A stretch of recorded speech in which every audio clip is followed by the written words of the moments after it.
every restaurant that we have opened, we have adopted a dog or a cat, and every restaurant is then named after that dog and the cat. So there's Broski Hospitality, Button Hospitality, Flippy Hospitality, What? and there is a dog and cat or a cat with that name. adopted.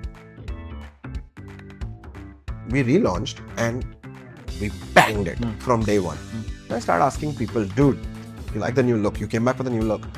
I'm like, no. We came back because the staff everywhere is so useless. We came back for these guys. And I'm like, I don't give anybody salary. And I get everybody a 9,000 rupees stipend because I have understood that's what it takes you to not die. If I fall, we all fall. So what do you all think? And to my shock, 90% people stayed back, 10% left. People appreciate reality. If you can't speak the language, it's okay. Speak Hindi. No, this obsession to, oh, he should speak English, he should smile like this. He's not genuine.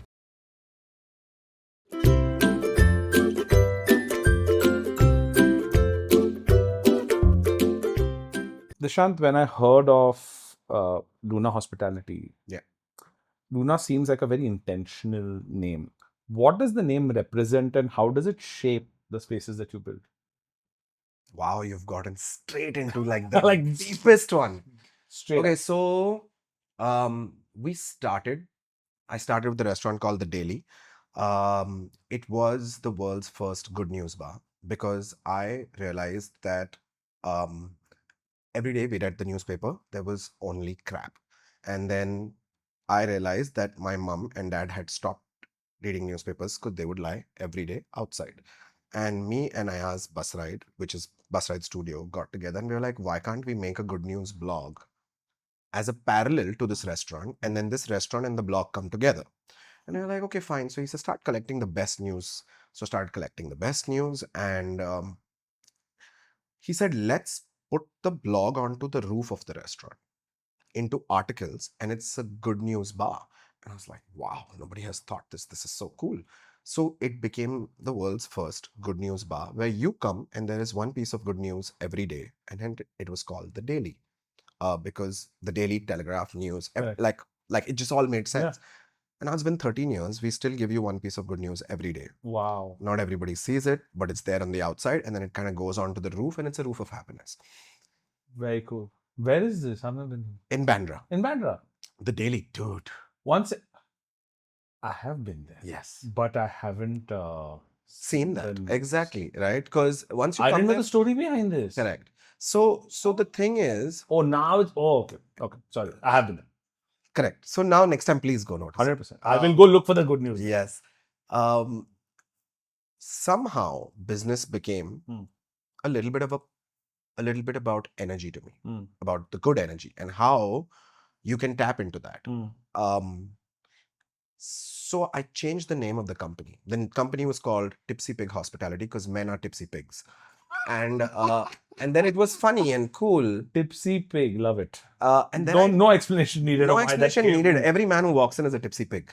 Done. And then I realized that I don't want to be this guy. I don't want this company. So I went through this tedious process of renaming a company because I named it on the dog that I had adopted. Her name is Luna. Cool. And this became the path going forward that it has to be an indie. It has to be an adoption. And that company will be based on that dog or cat. And then that is the good energy that will sustain the luck of that restaurant. It's also rosy, but in my world, it's very sacred. Yeah.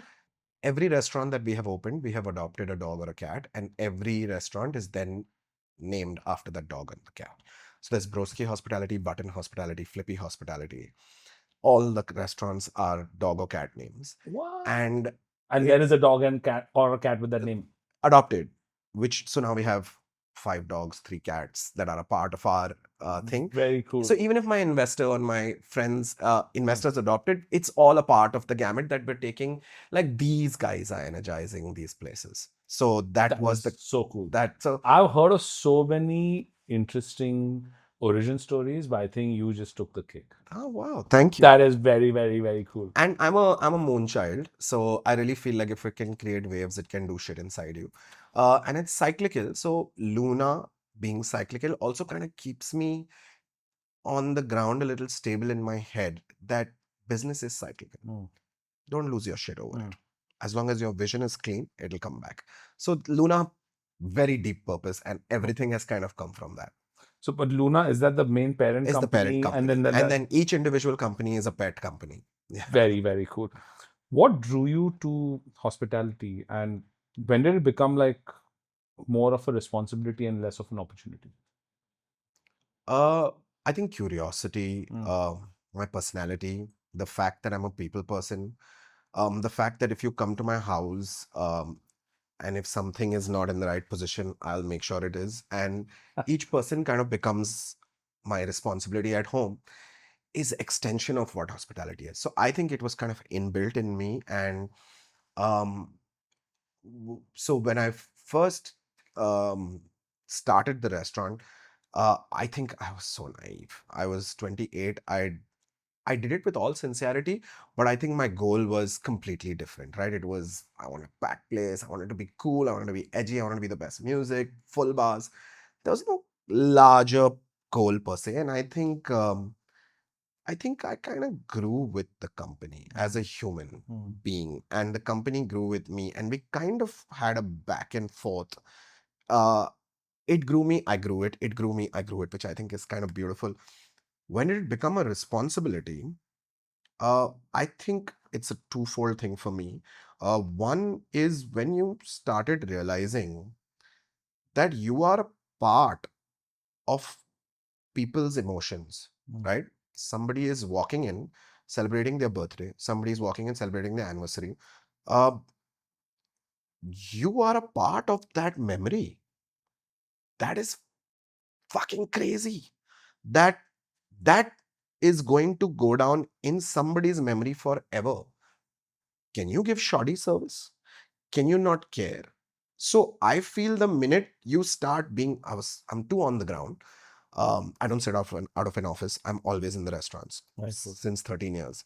Um, but when you see this and you realize that shit, even that breakup, even that fight between that couple that came and got sorted, it's all happening in front of you. And you are responsible. So automatically it switches something and you take it more as a responsibility than as a money making opportunity. While that always persists in the background, of course. Um, Another thing that made me take it seriously was take it so seriously, I think was COVID. Mhm. When uh, when I kind of looked at my entire team and sat them down and said, hey, I have 3.5, 4 months of money to give you as runway. And then I don't know if this pandemic is going to end. So we all die together. Or um, I don't give anybody salary. And I get everybody a 9,000 rupees stipend because I have understood that's what it takes you to not die. I don't know when this will end, but sincerely, if I survive, we all survive. If I fall, we all fall. So what do you all think? And to my shock, 90% people stayed back, 10% left, which is fair, right? Of course. 90% stayed back. It went on for the amount of time it went on. And we could sustain it because I was paying 8,000 rupees a head. And when we got back, there was revenge consumption. I made more money than I should have made. And they all got the payment back with the bonuses. And then it just became like, oh shit, these guys are a part of my body. I can't take this lightly anymore. So I think that was a very big emotional shift. So for me, when my first teammate to about the first 100 was that oh, it's a business, the teammates come and go. Sorry, for the first 1 to 10, it was very personal. Right. From 10 to 100, it became, okay, teammates. And I remember I was talking to a mentor and he asked me, like, what's your revenue? And I was actually like, I was almost feeling like shy to tell him that because I was feeling, oh, it's so small. And he obviously read my body language. And then he said, how many people do you have? I said, oh, about 100 people. He's like, are you aware that you're responsible for 100 families? I was like, I didn't think of that. Like, for me, it was just teammates and we're doing stuff and it's just, yeah, we're doing something together. And he's like, do you realize that the work you guys do is putting food in 100 homes? It's impacting their kids, their wives, their mothers, their fathers, da da da da da da da. And for many of them, he's like, do It's you like, I know? guess, goosebumps, No. man. He's like, do you even know in how many households the person working at Equinox is the only working member? I said, no. He's like, find out. Did you find out? It was like 80% plus people.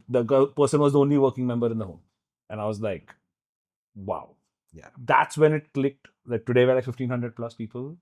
But now that responsibility is no longer like, oh, we as an org make money. Everyone has to grow together. Yeah.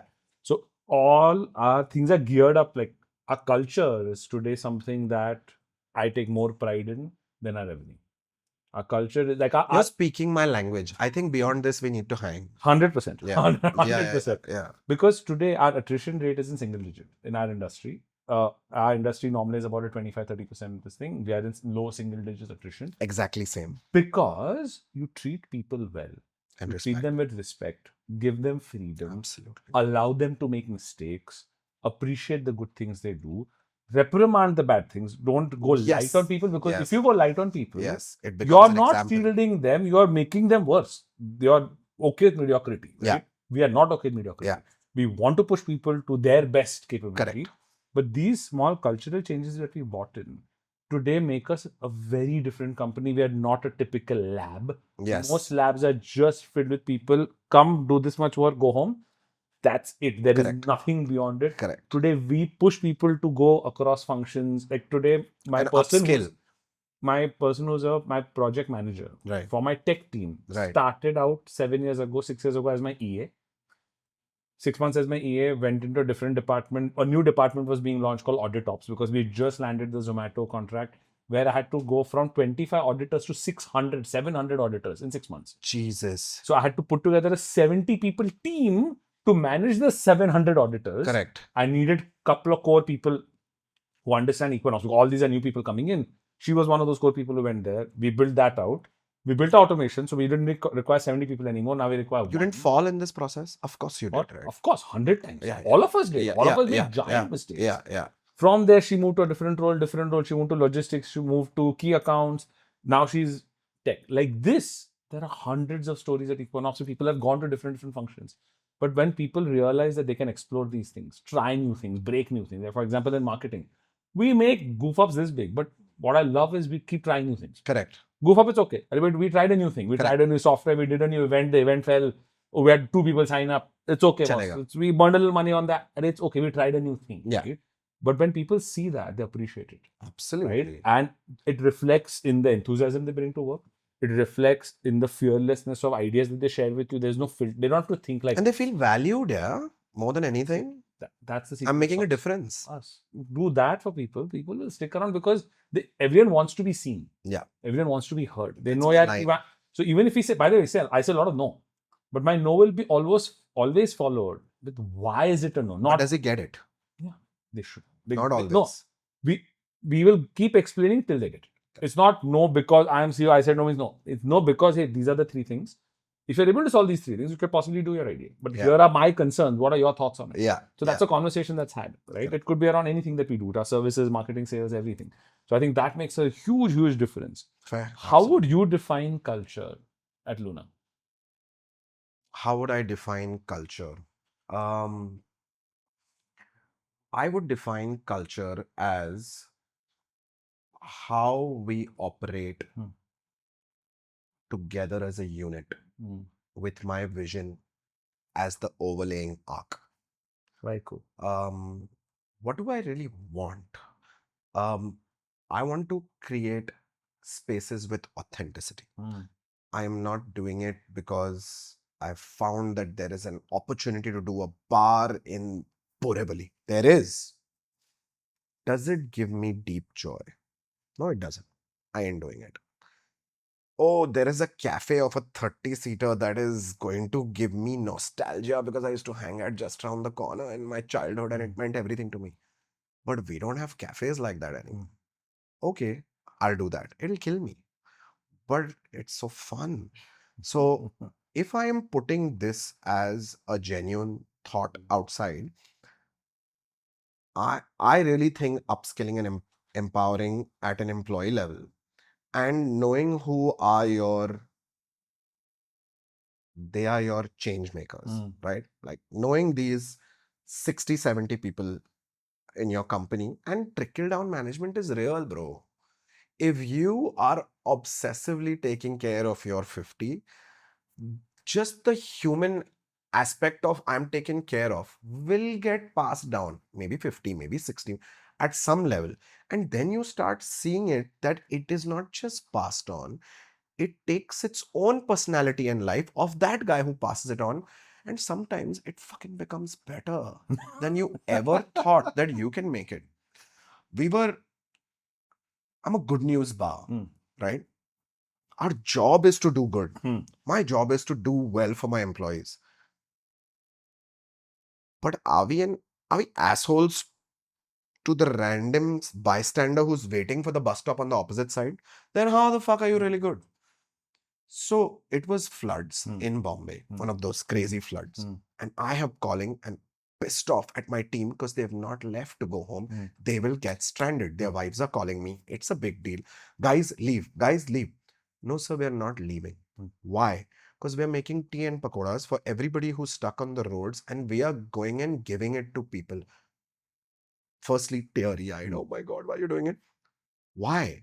So, because what's the point of being a good news place that can't do good for the people? Oh my God, shoot me in the head. So, when it transforms into something like this, you're like, fuck, I just You've done triggered. something right. I triggered it. The rest is not my, Of I course. don't take credit for that. Correct. But then you're like, wait, this can happen at every branch level. So I think that is the culture we're building. You don't have to be me. You don't have to have, just take that vision, add your personality, add your understanding, and take it wherever it goes. And correct it if it's going in the wrong direction, but otherwise let it breathe. So while we have culture at Equinox and a certain vision, every team has made its own. Like every team has subcultures. Correct. They have their own routines. They Correct. have their own rituals. Correct. Which is so cool. Like for example, a very weird thing I found out 6 years after it was happening is my microbiology team that does food microbiology. Every month has a pani puri party. You didn't know this. I didn't know this. No. The sad part is I was never invited. I was pissed. I'm like, one second, you guys are doing this so cool. Why am I not invited? To which the answer was, you don't come here. Oh my God. I'm not a microbiologist. There is Correct. zero value I'm going to add to my microbiology Absolutely. lab. Hence, I don't go there. And I remember the head of microbiology one day in the leadership meeting, 30, 40 leaders on the call. And she had a complaint. And I said, anything I can do better. So she raised her hand. I said, yeah. So she's like, you haven't come to our lab in like 9 months. I said, I think that's the biggest compliment I can give you. That it's Because not needed. I don't need to come to your lab. It's running flawlessly. You're at 99.99% of whatever you're supposed to do. There are other places where I spend half my time because Is that taken? Is that understood like that? Like, oh shit, that's true. That is. it wasn't. That's when I realized you need to communicate. You need to this. mention it. Because otherwise they were just thinking, oh, he's doesn't ignoring care. me. He doesn't He doesn't care. He's ignoring us. But then I realized you need to articulate this. Like, hey, the reason I'm not reviewing you guys every week or month or whatever is because you're like, I great. have the numbers. Everything comes to me. I can see the numbers. You're doing fantastic. Why? I shouldn't have to spend time with you. You guys are doing. Why way spoil better. something that's Why good? spoil that? What ain't broken? Like, I'll go there and do something and it'll actually end up hurting, right? Correct. So, but having that understanding as well, I think is so critical. Yeah. What was your defining moment that shaped the way you do hospitality? Was there ever like a? I've said this before also. I think there was a moment when I had not faced competition, right? Because I was so hands-on and I was a little thorough with my research as to what exists and what doesn't exist. So when I enter a market, I'm prudent. And we were killing it from day one. So there was never a what is the competition doing? There was always a bubble that will exist in this bubble. Know what's happening, but do not get stifled by what they are doing. Do your own thing. And we started in 2013. In 2015, 2016, the hospitality boom started, right? In Bandra, 35 restaurants in span of 1 year have opened. Opened. Wow. And now some people are opening at MRP prices. Some people are opening this concept, that concept. These are new things. You jiggle a flashy key, people will look. And now I realized that everybody started going to try these places. Now, you went last weekend to try it. Your one friend has not gone. So he said, bro, come back, let's try it. I lost 23 weekends with Whoa. 20 people coming instead of 300. Wow. So what that does to you is, as a new entrepreneur, somebody who is young, somebody who has not faced this scenario, I absolutely shat.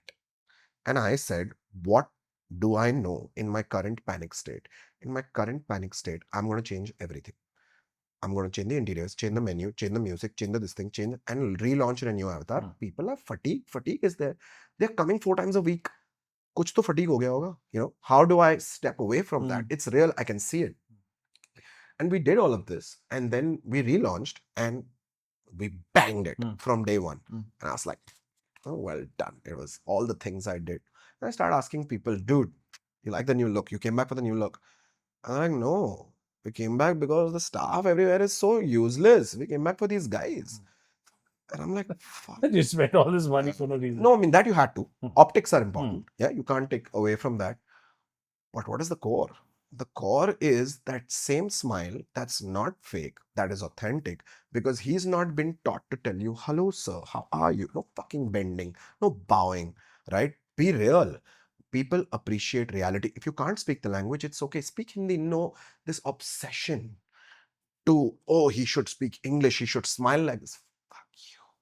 He's not genuine. He's ruttered those lines. This guy's genuine. It started showing. And I think I've said this before, but I had this weird little pyramid in my head where I was at the top, then was the guests, then were the employees. I kind of flipped that from that day onwards. I made it up with the employees, then come the guests, and then there was me and the investors, because it flows so beautifully. Keep them happy, they keep them happy, they keep them happy. So I think this, Love it literally is that, right? And I think this was my defining moment where I made it about as authentic as things can be. it. What did you want people to feel the moment they walked in?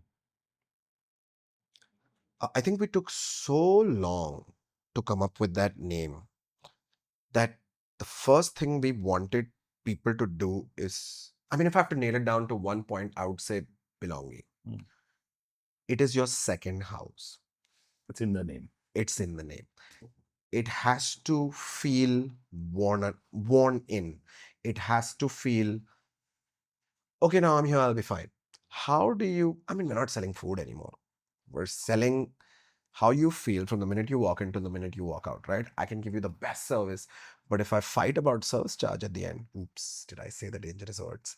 But if I fight about that, that bitter taste has ruined my entire experience. And then you're thinking the guest is high-handed. The guest ain't high-handed. He wants to leave that situation well. So you need to know where to disconnect and make sure that your entire effort will get screwed over, because that one thing is 150 rupees worth that to tell him no. No, you go figure something out, but don't ruin that experience. So I just feel at Second House, the one thing we wanted people to feel is people to feel nostalgia. I think the deepest joys can come when you can resonate with something that feels like it's known. And I think we consciously worked on the interiors because it's the world first AI built restaurant. It's mega cool. Really? Yeah, Bus Ride Studio is just the craziest guy, right? And then he's like, I realized that AI is, everyone's getting scared of it. And they're like, oh, it'll replace me. It'll not replace you. AI is the horse. You're the rider. Learn how to ride the beast. So he said, if I can use your restaurant as a reference to my course, I will do your project. Otherwise, I won't do it. What? That line doesn't even mean anything in real terms. Like- So I said, what do you mean? He said, Dishant, go to Goa. Research that if you get this house, it's 100-year-old house. So much history in that house. Go find out everything and we'll see what we can replace and build through AI in that restaurant. And we will prove my entire teachings that when AI meets design, you can create magic. So this was a whole experiment. When did this happen again? 2-3 years ago. Wow. Yeah, and Like it was early days of AI. yeah. Hardware, tech. We need 70 lakhs of hardware. 70 lakhs of hardware. That restaurant started in 70 lakhs. You're telling me this is just hardware? Are you kidding me? Every investor, every meeting, we are oblivious to what he's talking because samajh hi nahi raha hai. Why do I even need this? But what we created was every light and every fixture is one of one. It is created on mid journey through prompts. then given to a designer, then manufactured to that look, and it may make 5, 6 mistakes because AI photos don't have dimensions. Mm. So when somebody's making it, they might make the wrong thing Mm. and redo and redo, and we pay for the redo. So what was the process? It was long. Each light took 3.5 months to make because there were mistakes. It was expensive. It was emotionally draining, but so rewarding. So rewarding that I take such pride standing there to explain it to anybody else to why we did what we did. So Very cool. toughest guy, but the best guy to work with. But Sorry, when somebody walks in, is this explained somewhere? I will. So second house is like Interstellar. Mm. The more you see it, the more you understand it. You're not going to see it in the first time. You're going to come back and question me, why is this like this? Who's this? And then it's going to slightly open up your mind every time. So there is something that gives your experience a little more meaning every time you come, which to me is just wow. Because That is I saw it happen, but I knew that this is what I'm building. Fuck. How did you know this? How did you think it'll He's turn like out like? building like Inception. Yes, he's built Inception. His point was if a guest, it's a giant restaurant, it's large. We've broken down into subsections because we believe intimacy is the most important thing in hospitality. If there are 30 people in a 100-seater restaurant, they look like 3 people. So why don't we make the restaurant smaller pockets? So when there are 30 people, each one looks like it's the most happening place. So you seat the guest there. And then the guest is like, oh my God, second house is always happening. And the minute he is free with the first 10 minutes, if he gets up to walk into the other things to see what's happening everywhere, and you have created a meandering guest, then you have caught his curiosity. And that's what we're aiming for. And it happens all the time. And I'm like, how did you know this? Wow. That people are going to do this. So, sorry, like I digressed. I don't even know what the question was. What was the question?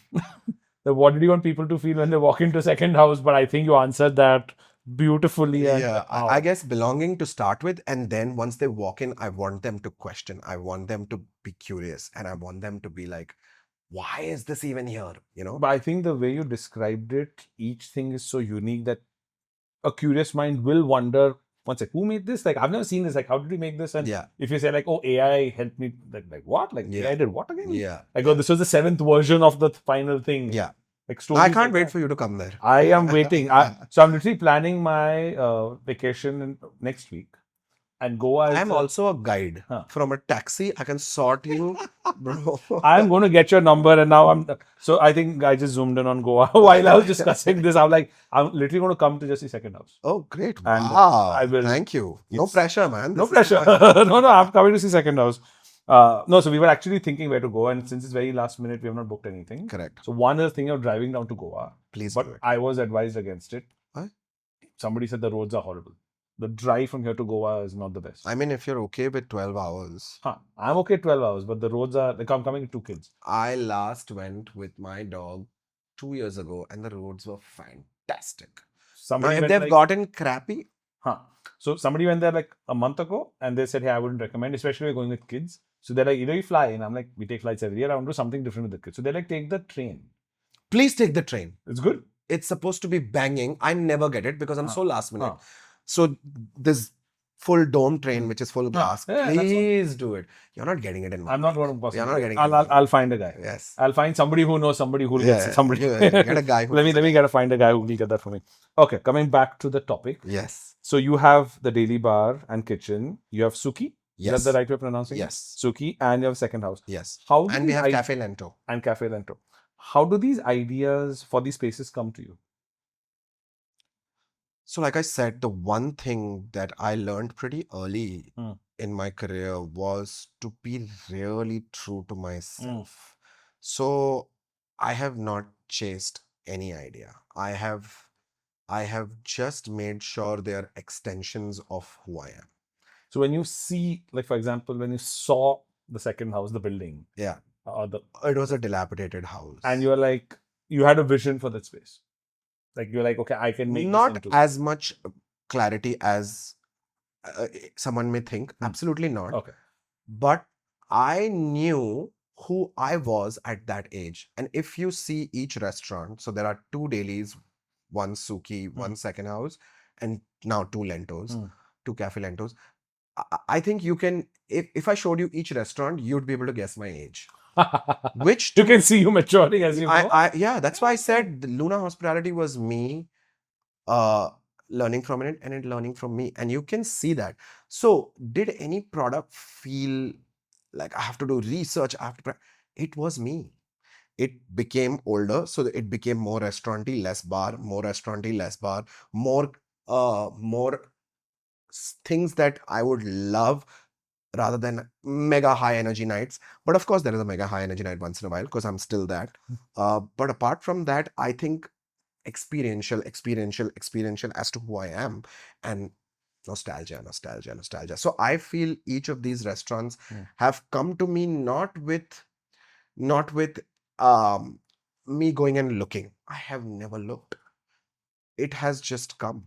Um, so first it was Delhi Bombay, which was full on bar and high energy and late nights and smashed and after parties. And then it went to Delhi Pune, which was 60% food, 40% alcohol. And then, or 50-50. And then it went to Suki, which was this Pan-Asian. But I call myself a white collar hippie. If you throw me in nature, I don't need the 5 star. I need the boutique hotel, which is, which resonates with me more. And that could be 10 times costlier, but I'd do that. So I realized that I want to build something where I keep going back into how I feel and stop building and a lot of people are doing that. But are you doing it true to yourself, right? Like, how do I feel? Like, I want to be in Bali surrounded by green, eating this one piece of salmon and sharing that one drink and then having my wife in front of me. That's Suki. Like, it's literally that. It is, if you ever visit Suki, you will walk in and you will feel different. You will definitely feel it. And just working with it, I think we've kind of figured out through life slowly who are the right people to work with. Does that designer get your aesthetic, get your mind? And then you realize that you play that off as well because they are pushing your boundaries and say, bro, do this. So I feel like luckily the 2, 3 designers that I've worked with, they all pushed me in such a good direction that I feel that's what's come out of it. So you have now places across Mumbai, Pune, and Goa. Yes. Which is the hardest city for you to work? Goa, hands, That absolutely. came out too quick. Hands. It has killed me. It has tested my resolve as a human being, and it just teaches you that you city dweller, you just can't come to a village and expect things to happen because you snapped your finger. It means nothing to them. There is no waste management. There is no water. Mind your own waste. First 1.5 year, all I have done is understand soak pits and sumps, and it was such. I'm still not perfected it. 3 years in, I'm still learning it. I'm still changing my electricity. I have a water purification system because I use my well, but I had to test the well. Who does all of this? So Goa has been such a learning in slowing down, in knowing that this is not your city. You can't take electricity for granted. Get your genset, get your diesel, get your transformer. Your transformer is not just your transformer, even though you paid for it. If it is put in that area, everybody uses it. Oh my God, that auntie is using my transformer. Why? I paid for it. Suck it. So in Goa, there's a word, sushegad. Susegad, yeah. That I think one word just captures the whole culture of the city. Is just And you, with your high hyperactive energy, can go there and they will be like, chill out. sushegad. So I have a lot of roots in Goa. Oh, really? So okay. Before entering a new city, what do you study first? Culture, consumers, competition. What are you studying? Like before you entered a Pune or before you entered a Goa? So I'm very sincere with this process. I will move before, if I decide that this is going to happen, then I move there and I go out. I move there at least for 3 months. And I go out and I go out and I see what's amazing, what's not.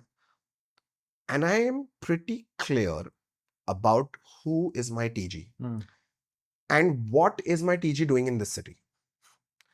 So if I have to break that down, I think I always will look at culture, because I think everything else will stem out of culture. I think competition, consumer preferences are all the culture of that city.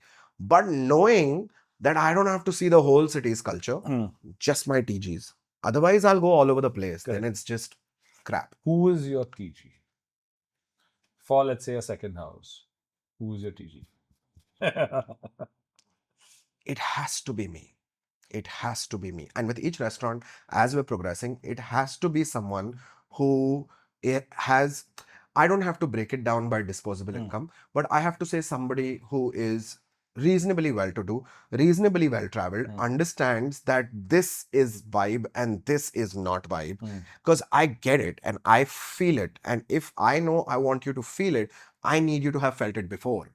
So I think I am my TG. And then I will make sure that I can convince myself that this is amazing. And if that happens, I think it all kind of falls into place. And I do that pretty sincerely. I won't do it casually, be like, okay, chal gaya. No, chal gaya. So I like the fact that you moved to the city 3 months, figure it out. I think that's Goa, I pretty. did 6.5 months before I started. And I went out Because everywhere. Sushi anyway, so Exactly. it would tend to take longer. How do you measure success of a space where you're selling mood as much as you're selling food? When I'm selling? You're selling a mood as well as food. How do you measure Experience. success of a space? Oh my God. These are my jams. Like, success of a place is measured like through P&Ls, but that's the revenue financial side of measuring it. How do you measure success when it comes to mood? Is all the small things I live for. Is how they remember your name. Is that they came in telling you, oh, I have to rush out. I'm here for 2 hours and then I have a this and I have a this. And 6 hours later, they're still there. And I'm looking at them and I'm dancing in my head. When they get their cousin and say, oh, my cousins come from America, I had to get it for you. Because I love this. I see that. That's them resonating with you. When you become a part of their story, like I have received so many wedding cards with daily somewhere in the design of the card because they met there, right? Now, do you understand how big that is? It's huge. Like, that's a part of your wedding card, so that's what it means to you, that moment. So I feel, guests will write, they get so blown by the chef, and we see that a lot at Lento and Second House, where they'll write tissue notes to the chef. Tissue notes are my biggest turn on. Like, I'm just like, wow, yaar, who does this anymore? Like the fact. So I think if you take in all these smaller wins, for me at least, they surpass the financial success of that restaurant. At what point does experience-driven hospitality also become risky? At what point does experience-driven, Like because it's all experience, right? I mean, sometimes you may not have SOPs in my case or in general? in general, and maybe if you want double click on your case. I think if experience highlights or amplifies your product as a symphony, then it's what it needs to be. But if the theatrics, and I see this a lot nowadays, that especially in cocktail bars, and our country is getting so excited by, see, maybe you should cut this out. No, I didn't mean any of this. When the theatrics are not supporting the product but distracting you from it, I think experience becomes a problem. And I see it in 8 out of 10 restaurants today. Wow. In 8 out of 10. That's intense. Maybe it's high-handedness, but because I put in that effort, I see, and they're all celebrated the same way. You can ask this amazing PR team. They are celebrating all of them the same way, which just feels so sad that I know that you've put a bloody swimming pool there because your product is crap. You know what I mean, right? Like, why doing the swimming pool in the middle of Spend that effort to make your product better, but not saying I still have 100 shortcomings, But am I consistently trying to work on that to get the guest to have a best time? Yeah. Or I can dazzle these red handkerchiefs and confuse you, and you'll be like, whoa, what was that? That won't last. That won't last time. Is consistency harder in a business like yours? It is too hard. It is too hard. And I really just think it's the places that are consistent who are surviving time today. I look up to Totos so much because to be relevant after 35, 40 years, To be around and relevant is. three generations Hmm. have to resonate with you, what you are trying to do. So, am I seeing it as a sale figure, size, Hmm. scale? No, I'm saying how the bloody hell, 40 years later, did you resonate with me? And now there's an 18-year-old sitting in a kurta with a beard, looks like he's from production Hmm. or media, and he is doing that. And how are you doing this across? Because you have created something that has, I even give that to Olive. Hmm. 35, 40 years in, it still looks stunning and it's not changed its design once. How path breaking does your design have to be 30 years ago that it you have future leaning into it, and still I could walk in on a date there and be like, oh wow, this feels amazing. It's just white and candles. So I really feel, sorry, what was the question? Is consistency hard? It is the hardest because I feel you have to do consistent. If I have to be consistent, Hmm. for example, second house has 108 staff. Hmm. 108 people have to come together for it to be consistent. Boom, you're screwed. So I think that itself is the biggest. Like, it can be great. I can do it for 6 months. I can do it for all restaurants do it for 6 months. It's how do you do it post that? How do you do it when the founder involvement reduces? What are you really doing? So I'm not nailing it. I'm still in Goa. It's been 3 years. I'm still living there. I'm still trying to get consistency going because I feel lapses in guest relations are happening at the most because we don't observe the way we're supposed to. A guest will tell you everything with his body language. You just have to read it. But if you wait for them to ask, then you're any other restaurant. That's a very high bar to hit. So That this you is expect 108 people not to 108. The guest relations is managed by 6 people. 6 people. So those 6 people need to consistently be able to. Watch me, I'm doing it every day. I'm standing in front of you, and while I'm talking to you, my eyes are on the table. While my eyes are on the table, I am not obsessing about what they're eating. I'm just saying that if they do this 3, 4 times, go increase the AC temperature. And then go tell them that I've increased it. They are yours for life. But you and me are both looking at the same table. How are you not noticing it? So what are you looking? You're looking through it. Are you So looking at the food? Are you looking at the water only? And and the but I think, captain but is is this teachable? very tough. I'm realizing. I'm falling on my face. I'm realizing. But it can be taught by one of the six, and you've done enough. Fair. Six won't learn. Maturity has to come through. What's a tough decision that you took to protect your brand, even if it cost you heavily in the short term?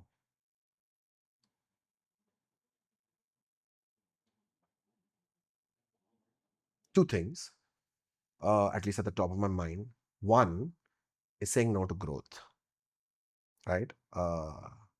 Growth around you today in hospitality is spoken about these crore conversations. You're at a party and like, let's grow that, grow that. If you're a successful Bandra bar, once a week you get money thrown in your face as how much you want. To say no for 13 years has been tough. I think to say no to growth, to say no to growth that doesn't resonate with me has been the toughest because I've seen other friends, acquaintances, restaurateurs, peers grow from 1 into 20 while I'm on my fifth. I'm having way more fun. I'm way more connected. You're sitting out of an office on an Excel sheet. I'm having a blast. Come hear my conversations. I can give you weird stories about every type of person. What are you doing? So I think letting go of profit, it's not a short. I've let go of long-term profit. I've let go of short and long-term profit. But I've just let go of profit. yeah, I've let go of profit, but this is not bad. This is great. Uh, two well-functioning restaurants can kill it for you. And all our restaurants are peaking at the age that they're at. So that says something, right? While the other friends have opened 10 and the first four have shut. And now they're at the six, but this is a play. I can see that it has this 2 year shelf life and it doesn't bother them that it ended because they started three. No, is that wrong? No. That's a method. That's a method. That's a method. Is that working for you? Yeah. Are you thriving? Yeah. Am I thriving? Yeah. It's different ways of thriving.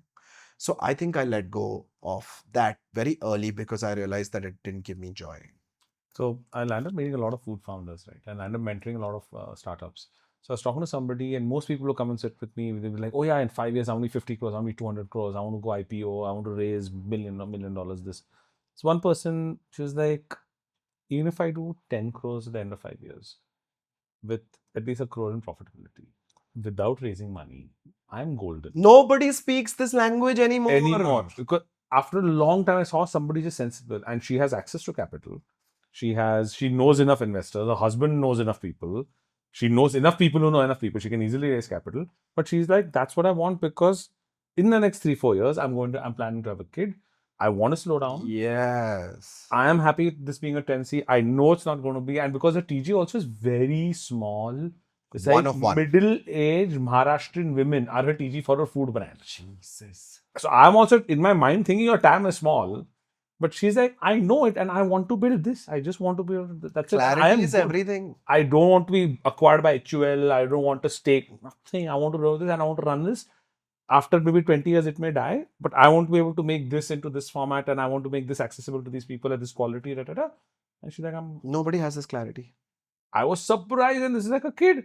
Not like some 40 or 50-year-old gray hair that go, now I've realized it's like a kid having this level of clarity. And I was like, after a long time, Wow. somebody who's come with sensible expectations. I hope she kills And it. I hope she kills it too. And but today that's not the everyone's like, I want to raise around. Yeah. People have come to me with an idea. They're like, yeah, I'm thinking this. And I'm thinking the first round, I'm like, what? First Where's the round? product? What Yeah. are you talking? Like that, because it's become so cool. But you know what? Like his random friend might even do it. And then you're like, oh shit, who am I laughing at? But my point is, today people think that raising a round is this very cool thing to do. What they don't realize, when you have investors, I have investors. There's also a small nozzle on the top of it. Yeah, it's always there. It's there. They may not pull the trigger, but it's always there. Yeah. So it's not a comfortable feeling to have, right? While you may have great investors, nobody's pressurizing you, but it's always there, an external party who wants ROI on their investment. They didn't come in because they like you as a person. They came in because they want to grow their money. So having an investor is not the coolest thing to do. Yeah, sometimes strategically you need it. I think the right time to raise money is when you figured it out. You're putting $1 in, you're getting $2 out. And you built a machine that works. You put $1 in, $2 come out every month. You're able to do that. You're taking a two, putting it back in, it's growing. Once you have this machine, now you can go to the investor and be like, boss, I'm doing this. Self-proven model. Now can you give me 10? Yeah. So we get a head start together. Correct. And I'm happy to share the profit with you. Correct. That's the right. That win-win happens. It's a win-win, right? It's a guaranteed this thing for him. Betting on something that may work. So I used to, when I sold off all my companies, I had access to some free cash, right? So I was looking at investing. I did a few investments as well. But my dad used to ask me this one question. He's like, is the risk of money coming back higher than 50%? Like not coming back higher than 50%? Sometimes the answer was yeah. So he's like, so 70-80% it will die, but 20% it will grow and you may get 10x. I said, yeah, exactly. So he's like, do a simple thing. How much money this much? Okay. Go to Vegas. Bet it on black. I like your dad. Okay, forget meeting you. Spin the table. Yeah. Spin the thing once. The probability is the same. Done, and you're done. That night you have either doubled or zero, and you enjoy a good trip. And it was 50-50. 50-50 done. 50 and 40 and whatever. But it is done that night. No stress, no nothing. So he's like, so after that conversation, I stopped investing in other companies, started investing in my own companies.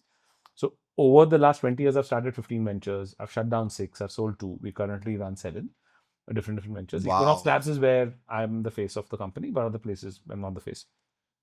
But the best learning there was make scalable systems, make profitable companies. Some of the companies shut down not because the idea was bad. It did not generate profit in the first year.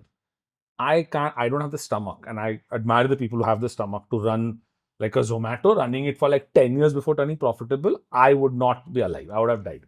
There's no chance I would be able to That run have to race to live. to Have live. to race to live. It's There just are times when all these giants, and I work very closely with many of them, were three weeks away from destruction. just like gone. Like all that market cap just gone, like disappeared, right? And all of them are my clients. You owe me money. And suddenly it goes, right? But I don't have the stomach for it. Maybe they do. And I have a lot of respect for people who are able to pull it off. I am just not that person, Yeah. right? Do you see that happening in restaurants where people just over leverage, or are restaurateurs more level headed? Or I are they really like full spectrum? full spectrum. I know somebody who is leveraging the living daylights without taking any names, uh, because they are just saying all I want to do is not make such a loss that I would want to shut it down. Loss is cool, no shutting it down. Just build value and brand. If it is everywhere, it has more value than if it is in two places. That's And interesting. I am yet to see it work out as a banging concept. Tier 2, tier 3, maybe. Tier 1, they're too smart, man. They're not taking that crap. So I am still very skeptical about the whole process, but it's happening around me. What's a popular belief in hospitality that you strongly disagree with? Oh my God. Customers always Customers right. always right. Before you said it, I took the words out of your mouth on this You one. took it out of my mouth. What are your thoughts on that? Like, I'm so TG oriented. I'm so sure of who I'm making this for that I know that people who are not made for this are still coming. They don't get it. There's no wrong. I'm not saying I'm here and you're here. I'm saying I'm here and you're here. If you don't get it, then don't teach me what I'm supposed to be doing for you, because I wasn't doing it for you anyway. Anyways, So respect the customer. Absolutely understand what they want. I think hospitality is about deep care, but not about submission. So stand true to your guard. Might be tough in the short term, but I think you will have culture and a product that is defined where people will take respect. People respect it for it, right? The minute you start trying to adjust to everyone's liking, you're nobody's liking. So I think that one thing I have stood very strong with, like, no Bollywood. No Bollywood means no Bollywood. Oh my God, but it's Diwali. If you do one Bollywood, I know. But that one thing is a slippery slope. So no doing it for money, holding on strong to identity till it absolutely makes you feel like you're stupid and you don't need to hold on to it. so this resonates very closely with me because at Equinox Labs, every week, I at least get one call saying, "Hey, we got testing done to laboratory." I said, "Okay, thanks." But your We don't like your result. we're not happy with the result. We want to claim this. Can you just change your reports and give us this? I asked them, "Can you give me your name, number? Okay, who's the salesperson? Your refund is coming in the next 30 minutes. We will refund you. Thanks. Please don't call us again." I don't care. I don't ask them the value of the invoice. And by the way, this is every Equinox is empowered to do this. An intern at Equinox can do this, and the value of the invoice is not checked. That is the standard we hold. Now, many times, sales Again, like this is your short-term loss of money, but fucking long-term, you're gaining everything a here. lot of people. So the other day, a reporter reached out to me regarding protein powders in the market, and she's like, Oh, should I have so many questions? so she's like, what portion of your customers have questionable claims? So before I answer, I said, please keep in mind the number I'm going to give you is extremely biased. She's like, what do you mean biased? Like, are you not giving the right number? So I'm going to give you the right number, but it's extremely biased. And I told her, I'll tell you why. I said 0% of my customers have wrong claims. She's like, what do you mean zero? I said, if somebody wants, even at the inquiry level, they'd be like, oh, we need a 25%, 25 grams in this thing. We need. No, there's no need. It is what It it is what it is. is. It's 8, it's 8. So I'm like, only our reputation is such that some rando sitting in Patiala making a black dabba of protein powder is not going to come to Equinox because he knows he's going to get what he's supposed to get and not what he wants to get. But all because of we say no to that, our reputation in the market is such that all the best brands want an Equinox stamp report. So I want to understand, Yeah. this is at the back of a product. Yes. Will it say that testing is done by Equinox? Sometimes yes. Oh, What they also do, no. And sometimes no. no, sometimes no. No, so what they will do, some of the newer brands have started putting QR codes. When you scan the QR code, Who's doing that? so many people are doing that. Really? So many people are doing that.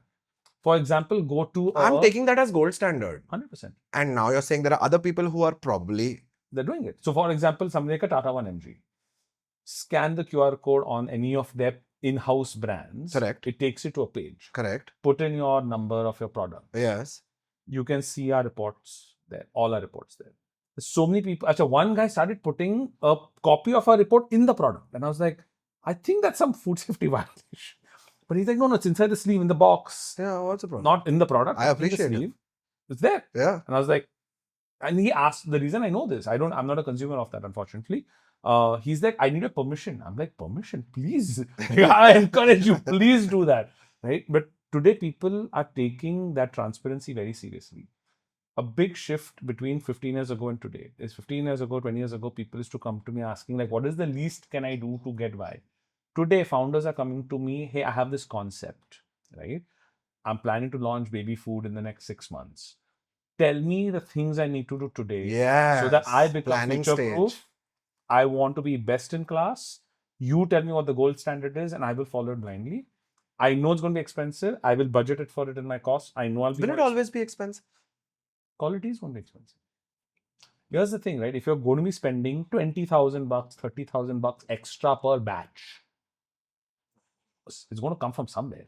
What you can do is your batch can get bigger, at which point in time, it's 1%. If a batch is 20, 30 lakhs, it suddenly becomes, but if it's a 2 lakh rupee batch, And which is what and you're spending 20 grand, which is what bootstrap 10 guys are doing. exactly, right? So but here's the thing, some of the best guys today, the fastest growing brands, they have been doing it from Day batch one. Even when it was 2 lakhs, they have spent 20, 30,000. In spite of me telling them, are you crazy? Because again, many founders are close to me. They will, I mean, I'll get into these conversations. I don't get into the money part of it. I get into the strategy part of it. But they will tell me, Ashwin, batch one is coming out. I want to do the whole panel. I'm like, how big is your batch? He's like, oh, it's what, so many kgs. And Yeah, as like, a percentage, isn't that like 20, 30, like 2 lakhs, 3 lakhs? He's like, yeah. I'm like, you're spending 10% on testing. I don't think you should do that. No. It's after your last conversation, I've made it my gold standard. Every batch. I'm like, you're going to take a hit on this. He's like, yeah, the first 10 batches, I'm prepared to take a hit. Because once my product is known for quality, my production it'll follow.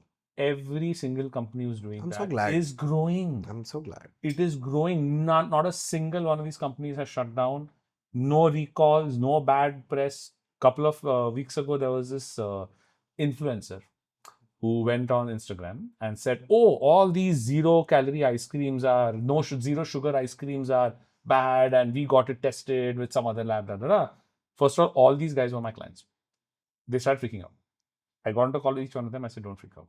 Ask the guy for his reports. You have our reports? Yes. Send him a copy of all our reports. One guy even put it up as a comment on his video. That guy deleted the comment. Then they reached out to him saying, email them the reports. They asked him, you email us back. What reports are you referring to? But I don't have to answer your question. She can do that. Why is it a she? Why is it a she? It's a he. Oh my God. What was that? No. We are keeping this. You have been out. So finally, we got a hold of the copy. The method used by the other lab, and it's a reputed international lab. And this is where testing ice cream, right? For sugar. The method that they were using was sugar in cereals. And they were using it for ice cream. And the whole, that influencer just went, the minute this came out, the community kicked in, the quality managers of all the, like not me, by the way, I didn't comment on a single one because it's not right for me to comment. No, it's not. I didn't comment on any of these videos. Everyone is tagging Equinox. Hey guys, Equinox, we have Equinox reports. Other guys who are not in ice cream, they're like, oh yeah, go zero, use Equinox. If yours is Equinox. I'm tempted to comment, but I'm like, I don't think it's right for me to comment. Other people have jumped in, tore that report, other guy's report apart, saying, boss, you're using the wrong method. what the hell's wrong with you? And then they're like, oh no, we will now retest with somebody else. And what about this influencer? Nothing gone. It's just it died out. The whole thing just died out. But what this did, unfortunately, is create like this little scare for no reason. There was another scare. By the same guy created a scare around eggs. Oh, this one brand has something in it. Eggs. Eggs. Okay. There's like a big thing. Like, oh, this one specific brand, I don't name the brand. Oh, the some one level of something is extremely high. What are you checking? Where are you checking it? This is not. So again, when we went deeper, it wasn't scientifically based, right? So when you are building with transparency and you partner with somebody who you trust, today that trust and that amount that you're spending on quality control, on or assurity, is no longer now an expense. It's an investment in your brand, in your trust, and that pays dividends like crazy. This to me is the most important use of your skill for an entrepreneur, to know what is an expense and what is an investment. I think this is a make or break. Most people, unfortunately, back in the day, and maybe till about even up to 5 years ago, used to look at quality as an expense. Yeah. And I'm like, if Quality is your investment, bro. quality is what people are, you're doing food. Yeah. Quality is your logo may look a little, it's okay. Yes. Your quality can't dip. Your packaging may look not as fancy. Your quality can't dip because finally people are putting it in their mouth. They're going to taste it. Something goes bad. And today people are extremely vocal with even a small one little hair, one little tip. It goes on Instagram, it will go on Twitter. I'm like, imagine the harm that will do. Correct. Rather invest in a good quality manager. Yeah. Have, like many people use third-party production facilities, but they completely blindly trust the third party. I'm like, your quality manager should be standing there. Yeah. Yeah. Make sure that, and by the way, these are not, I'm not peddling our services. Your quality manager, right? He should be standing there. We are happy to give you our checklist that our auditors use. We give it for free. Many founders are like, isn't this a service? Like, don't you charge for this? I'm like, I charge you if my auditor goes there. If he doesn't, if your guy is standing there, please take my checklist because I'm interested in you being protected as a brand. Correct. You may come to me whenever you want. So what they do is each batch, their guy standing once a month, once a quarter. They will say, hey, you randomly go without telling the third party or telling the manager. You randomly go. But if you find out one thing was going wrong, that's going wrong since a month. It is what it is, right? See, end of the day, quality also is an economic decision. I completely get it. So with a lot of founders, I always sit with them and understand, see, what are you able to spend? What do you want to spend? What you should spend? What are you able to spend? These are three very different numbers. Yeah. It has to be practical. See, food safety also has to be practical. That's where I actually personally, me as a person, I'm not involved in sales. When I sit with founders, when I sit with larger MNCs, I help them in planning. What should you be doing? Not looking at the amount. By the not in saying do this at Equinox. Do it whoever. I make your plan that if this is the rough budget you're looking at, and percentages, wise, this is what you should be looking at. Take this RFP, float it to everyone. You may float it to Equinox also, float it to other people also. But because there's so many businesses we don't get. It's just perfectly fine. But you as a brand, at least are protected. I know at least I'm guiding you to the best possible thing. Yeah. But today, people appreciate this. Yeah. Today, even if we are never L1, we're never lowest one. Yeah. We're probably L2, L3. Yeah. People will go out of their way. Yeah. Will tell procurement, we want to work with Equinox. Yeah. For this reason. We are weak. So in the procurement space, we are called T1, technical highest. We're never L1, we're never the lowest price. We're normally L2, L3, which is more expensive. Yeah. Brands will still choose to work with us because the end users fight with procurement saying, I want Equinox, you negotiate as much. We negotiate based on volume, not names. Who will fight? The procurement people they have to give it to the lowest. Yes. The end user, the quality managers, the whoever, right? The quality executives, they will be like, no, we want Equinox. So they become our internal champion. Because not my that's sales your guys trust, right? End of the day, they want to work with people that they trust. Correct. Tomorrow something goes wrong. Yeah. Whose neck is being caught? Yeah. Is the product manager, his neck is being caught. Yeah. That time he can't say, oh, procurement. He's like, I told you to. I don't get procurement did. You're supposed to work with the best. Yeah. One of the best compliments. You said earlier that the handwritten note just give you this. One of the best compliments I've gotten. There was one guy who, even though we were not the lowest, he fought for 2.5 months and got us annual contract for 3 years with that brand. So when I met the guy, I was like, boss, you fought. And I could see in emails he's fighting, and that email when he forwarded, I could see he's fighting for me. I was so happy. I was like, boss, thank you for doing that, man. But why? He said, you are like IBM. It's like, okay. All right. He's like, I can never be fired for hiring you. because I know shit is going to go wrong sometime. You may screw up, I may screw up, as a brand we will screw up, but nobody can ever blame me that I chose somebody substandard. You guys are best in class. You're like the Tatas, you're like the IBMs. He said the word Tata and me in the same name. I was like, Wow. right?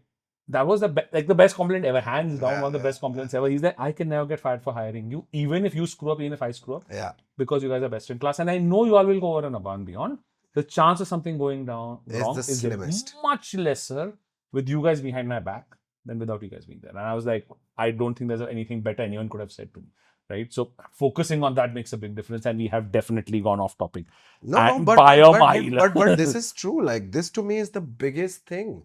Know what is an investment and what is an expenditure, and do not get scared of the investment because it will pay back. But many founders take a long time to figure out. And I think sometimes it's okay I still because don't think I've figured it out. I think this is a process. This is a long it's always process. a learning Yeah, process. because Always a learning yeah, process. yeah. I think I've figured out the most of it, but the finer ones you're still like branding is a complicated one, right? Like how much can you spend? It's Yes, endless. there's a Yeah, sky's the limit. You can yeah. spend 2% or 25% and it Correct. falls And flat. I'm not seeing that branding is being done well. So for me, I'm like, wait, but this is a waste. This is a waste.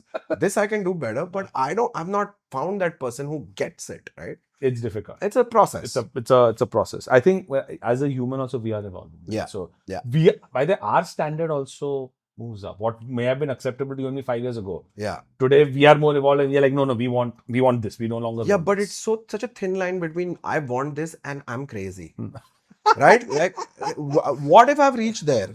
Somebody has to bring me back down, right? It's important. So So you have a responsibility. When it goes crazy, you bring me back down. you can see these guys smiling behind the camera because sometimes my expectation is too high with them. They're like, really, like you want like that level of perfection. I'm like, yeah, I want that level of perfection. But okay, coming back to our questions, and the podcast must continue. What is a costly mistake that taught you something invaluable? What is a costly mistake? Whoa, you've touched an emotional chord here. Mm. And I normally is. I think that when you are starting out, Mm. your need to get off the ground Mm. is so charged and motivated that you don't see the red flags because they look like bumps, Mm. but they are giant red flags being waved in your face. And you see them as I'll overcome it because I'm starting out. Starting is more important than so. Um, so I think I kind of signed up with the wrong business partner, Mm.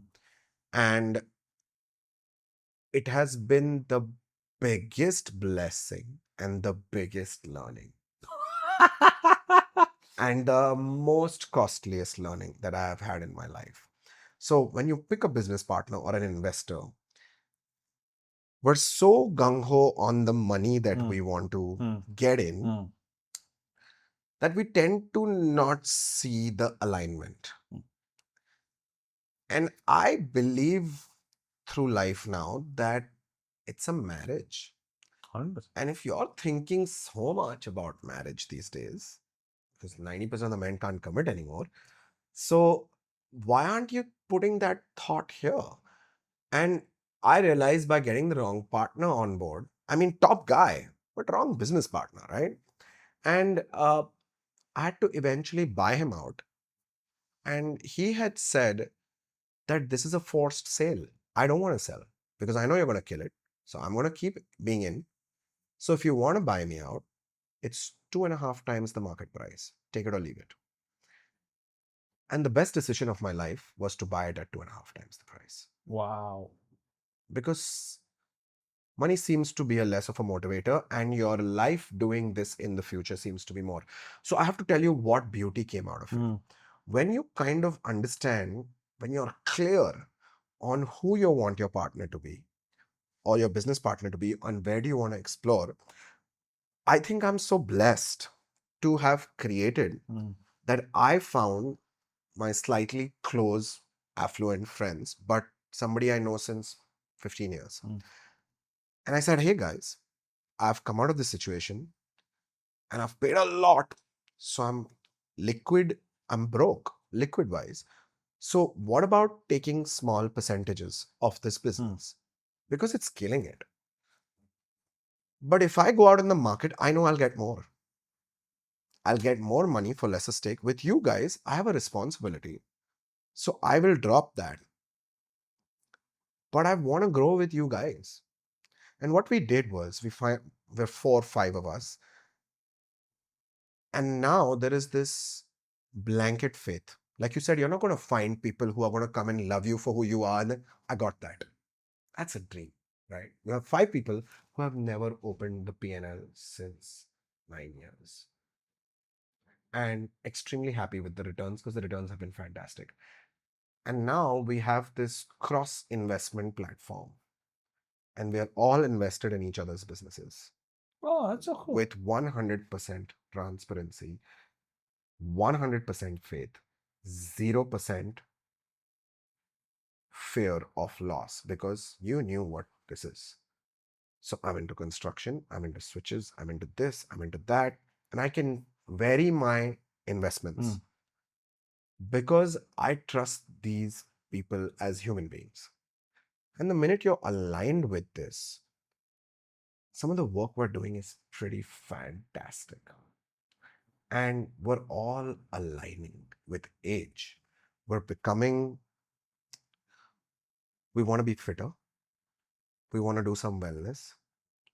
One of my investors is this wellness guru. Now I'm like, okay, you come in. One of my investors is, I call him land mafia because he does not go looking for the best properties. He's such a nice soul that people will come to him and say, I want to sell my property. No, no, only to you. I'll sell it 10% cheaper, but to you. And he's like, okay, guys, do you all want to buy this or what? Yes. How did you get this? The whole of Goa doesn't have this. Yeah, I got it. Okay, cool. You come. I bring my restaurant expertise and basically people management expertise and strategy and vision. You bring the wellness, you bring the sports. One of them is a sports guy, and we build this community. Let's build 2 acres of this lifestyle we want to live. So we're building that. That is so cool. That's happening in Goa. It's happening in Goa. It's built up. It's starting. We've just bought the land. That is so cool. And it doesn't matter if you're 40%, I'm 20%, it's 10%. We're all doing this for, if life is to work here and that is who you are, it's again, I didn't pick this. It has been a natural extension. So that's what I'm saying. Like, don't rush into opportunities. They'll come, just be authentic and true to yourself. And you'll kind of figure out these paths. So I feel as a group of friends, we're growing together. We're making money together. We're celebrating each other's successes. We're mourning each other's losses. And I think it's so holistic.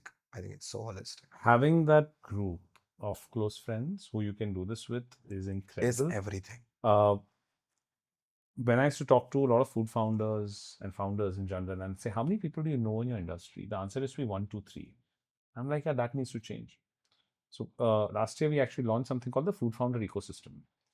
We've gone from a group that started out as 100 people on a WhatsApp group. Today, we're 7,500 food founders across the country. It's all free.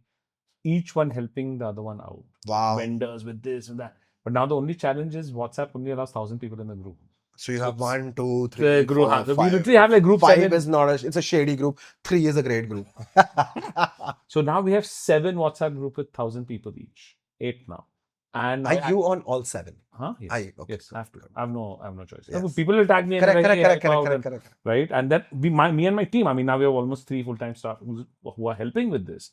Who are connecting founders with each other. Because now I may not know what you do because it's a big group. Exactly. And my biggest dilemma is your easiest problem solve, yeah? Exactly. Because if you have a problem, he who's in the same business has solved that problem already. He will tell you like, hey, do this. He has a problem that you have a solution to, right? Get those guys together. So we do meetups. Those meetups close in like 10, 20, 30 minutes. We put out the thing, meetup is gone. Like everyone wants to meet. Like 40 bandwidth everybody has. 40 people will get together at a restaurant or a space like this because they want to meet. Agenda based? No agenda. Pure networking. Okay. No speaker, no Equinox, but kuch nahi. Nobody will use the word Equinox. They'll not even an Equinox. I go like this. I don't go with an Equinox t-shirt, nothing, right? I don't discuss services. I'm just helping you connect with. That's it. You add that value. karma, I'm a huge believer in karma. Me too. It comes back 10x. Whatever you're putting in comes back 10x. Absolutely. Right? So many people are like, the other day also, we had one of the larger events in Bangalore. We had booked out a whole rooftop restaurant. Almost like 150 people signed up for it. Somebody was like, who's paying for all this? He's like, why? What happened? He's like, I've been a part of your group for about a year. And you guys keep doing master classes, you keep doing events. Yeah, And who's paying for it? Equinox. Sometimes the founder, the person hosting, they'd be like, we'll host it for free. It's a new space. We want people to come. Even this space, like the Bangalore space, it's a newer space. So the guy said, my team said, hey, can you do a drink? He's like, yeah, I'll keep iced tea. By the time I went there were like 6 different kinds of drinks. There were snacks floating around. Just felt like it. Felt like it. Half an hour later, a DJ shows up. Like, who's paying for the DJ? Iska ROI gaya hai, huh? Let me talk to this founder of the restaurant. He's doing it wrong. And it's a Bangalore. I'll connect with the guy. He's building something really cool. He's also building like a founders club at the bottom, and then he has another workspace. And he's building like a founders thing for chefs, where he's going to create like this little space, like a cafe with an open restaurant, and chefs can come and do their own thing and blah blah whatever. He's doing something interesting. Success hoga ki nahi, I don't know, because I've not understood the numbers of the game yet, right? But my next meeting with him was literally, he's like, dude, I want to sit with you with the numbers. I want to pick your brain. Last time I couldn't, I just have the time, the bandwidth. But next time I go there, which is next week, he's already like, you tell me which day I'll clear my schedule. We are going to sit. I want to run into the numbers. But he's doing something cool. But again, people came from like Mysore, there or there. People flew in to come for that meetup. And I was like, really? Like, people are like, yeah, we want to meet other founders. So there's this latent need. I want to host one in Goa. Second. We're going to talk about that for sure, right? But there is a latent need for that, right? How do you see community playing a role in what you're doing? It's the biggest thing in what I'm doing. As a chain, as standardized operations, you can never build a community. Correct. And I run away from standardization. I run away from this is going to TGI Fridays is going to be every part of the world and everybody will resonate with it. It's not. We are different. We are diverse. We are different gods, different foods, different styles. Fuck. So I feel the one, which is why I spend so much time before I move to that city, because I know the community. I will spend that time, meet those people, go out to those people, understand what they need. And when you call them, it doesn't feel like you hung with me and now you're calling me. I've genuinely been there in your scene, hanging around with you. And community is the only way to sustain growth. I really feel without that, you got a little soulless situation. And I feel like a lot of that also works, but I just feel like, to me, community is everything. Do you find yourself as a founder unlearning things every year? I've not thought of it consciously, but I'm sure that I'm unlearning control. Like, strangely, I think of my wife so much because she's a designer, not the control you're thinking. She is a fashion I was designer. like, you're walking a thin line, buddy. You're walking a thin line. She's a fashion designer and she's so good. Her name is Rhea Pilaristogi, the brand. And she's so hands-on with her work that she can't let an intern do it. Right? Because she's like, no, it has to be that perfect because it's that level of work and it's that creativity. And I also obviously was that, but I realized that you need to have a vision and you need to slowly let go of control, and somebody else needs to live your vision, and it will not be the way you think it will be, but it will be your vision nonetheless. Because you can't have people who are personalityless. You can't have people with personal biases. This learning that he is carrying my vision forward, but not exactly the way I like, but still mostly the way I like, is what I'm still learning. I think it's a long process. It took me a good 10 years. Have you done it? I was just going to ask you. Yes. Yeah. So the only way we're able to scale is the fact that I am no longer operationally involved. Back in the day, I used to sign every invoice. Stop that. Back in the day, I used to take every interview of every single Equinoxian interns or joining Equinox. And then one day, I was reviewing HR and I saw like 28 positions were not filled on time. And I was like, guys, what is this? They were Like, like, you oh, are the problem. they're like, these are all waiting your interview. I'm like, oh shit. And I remember my leaders coming and telling me, they're like, it's okay that we can select people. We know what you're looking for, and we are also looking for the same thing. It's okay if you don't interview them. Like, But that trust of you know exactly what I want, is that there? yes, That's not easy. it's not easy, and it's a lot of. I think it's two things. One is, as a founder, you have to mature to that level. Yeah. Two, you have to learn to trust the team that you have, the senior leadership that you have, that they understand, like they know and they understand. What if they're 90% there? It's okay. That is It everything. is, but it's okay. It's 90% there. It's 50% there harder. See, especially if you hire a new leader from outside. Yeah. That takes Yeah. some Inbuilt is time. everything. It takes some time to kind of have that faith, give up that control that, okay, every day I don't need to talk to you, etc. But earlier it would have taken me a year, then it took me 6 months. Now it takes me 2 weeks, 3 weeks. And I'm like, okay, I think you get it. I'm like, okay. So any new people we hire, and especially people who work with me directly, after a point, I'm like, I am not going to reach out to you anymore. I literally have this conversation. If I'm assuming you know what you need to do, yes. Do everything you need, yes. You need training, you need SOPs, whatever you need, you have, yes. I'm not going to reach out to you anymore. If you are stuck, You reach out to me. You WhatsApp me, you call me, you ping me, DM, PM. There are do 150 ways to everything. reach me now. You can reach me anywhere. Otherwise, I am not checking on you on a daily basis. There are reporting metrics always there. So I will see your performance weekly, monthly. That will come to me. If everything is running well, you and I will not talk for the next whatever time. If things break, if it shits the fan, I'm there. And I got your back. That's it. Go. That's the only way we are able to scale. Because if I'm involved in every decision, if I'm involved in every negotiation, if Of I'm course. involved in every report issue, you're not going to scale. I'm going to be the bottleneck, right? Yeah. So today people have autonomy to take whatever decision they want, and I stand behind them. It could be refunding 2 lakh rupees worth of product because customer was not happy Yeah. with the report, while we know what we've done But is certain right. standards have been set. Certain So- policies are set, right? Yeah, like you can take this call. Like it's Yeah. okay. You don't need to justify to me why you took the call. Yeah. You took the call. You took the call. Done. Tell me you took the call. Okay, this is what I did. Okay. Okay. Thanks. Good job. Go. But the more you empower people, and the less critical you are of them when they fail, the bolder the decisions they take. When Very- they fail, Very interesting. I want to know if I do that. I mean, I'm sure I you do may that to be some- doing that Yeah, but at some not level. not You with may that not have thought it conscious- through, Yes. right? Also, not consciously doing from that. So what I've started. So I've been doing this with my minus ones for a long time. So today, What is minus Mi- one? sorry, don't minus- don't casually throw me your jargon. people who report directly to me, Ah. only -1, -2 people who report to them. Okay. This or that. I'm going to ask you. Oh, we are doing the rapid We fire. are doing the rapid Bring fire. it. Some Bring it. new version of rapid fire. Okay, this or that. There is no right answer. So we did one before this. We did a complete the sentence, and the founder was, after answering the question, she was like, "Is this the right answer?" I'm like, "This is the right answer." Right? Okay. So what is it? Give me an example. I don't understand. I will. This or that. You will understand. Okay. Mumbai midnight energy or Goa calm morning. Past me was the energy. Today me is the Goa cow morning. Intimate 40-seater or buzzing 200-seater. Intimate 40-seater.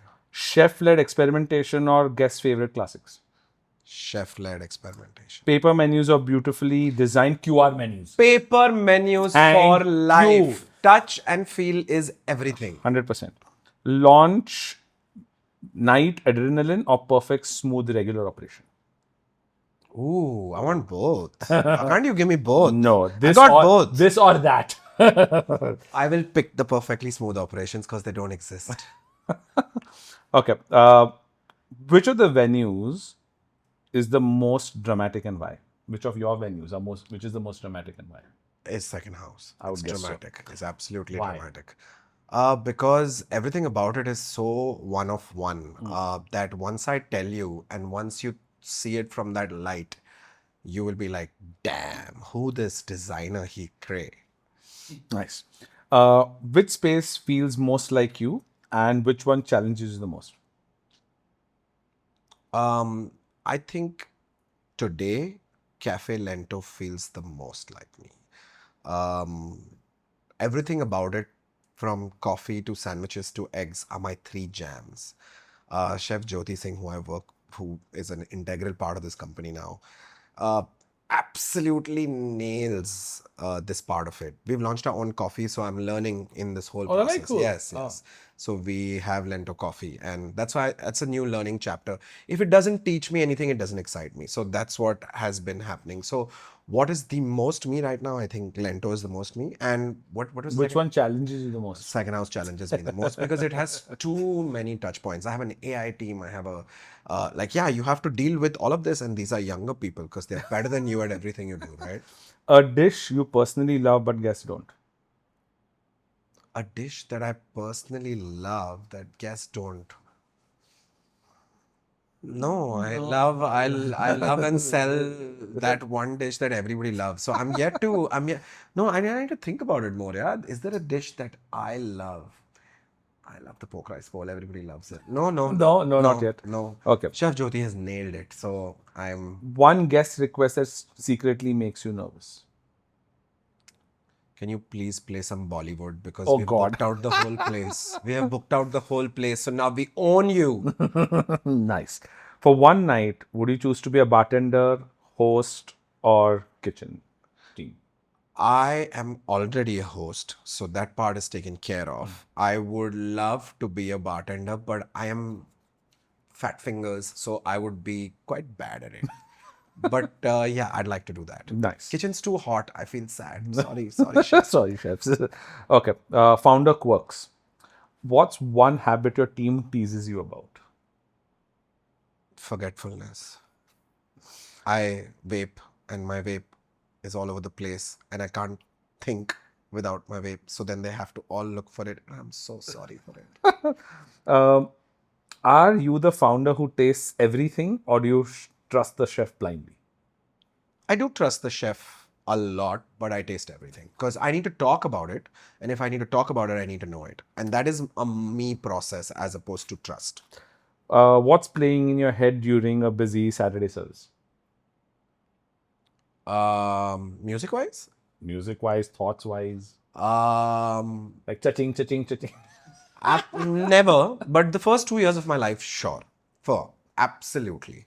But now I really feel like I crave very interesting, diverse people and conversations, and I always find them. Like, So I look for that. I hunt for that. so Like I'll give you an surprising- example. I was hanging and I saw this one gentleman, really, really well dressed, and crazy body language, extremely good posture, like really good posture. And a man is like, dude, you're in the army. Who nobody sits like that. So I'm like, what do you do, bro? He said, I am India's only Rafale jet trainer. And I was like, wow. Oh, that And is what are so you doing? And he said, I'm on a break and I'm with my newly wed wife and we're on a date. And I was like, can I steal him for I have so many questions to ask him. What are you doing with my taxpayer money? And he's like, how dare you ask me? But that entire 45-minute conversation with him as to who are you? What do you wake up and do? What is your job? There's no wall. What are you hanging all day and do? It's just so rewarding, man. I feel sad for people who don't get to do this. So one of the best perks that I have is I get to meet founders. Yeah.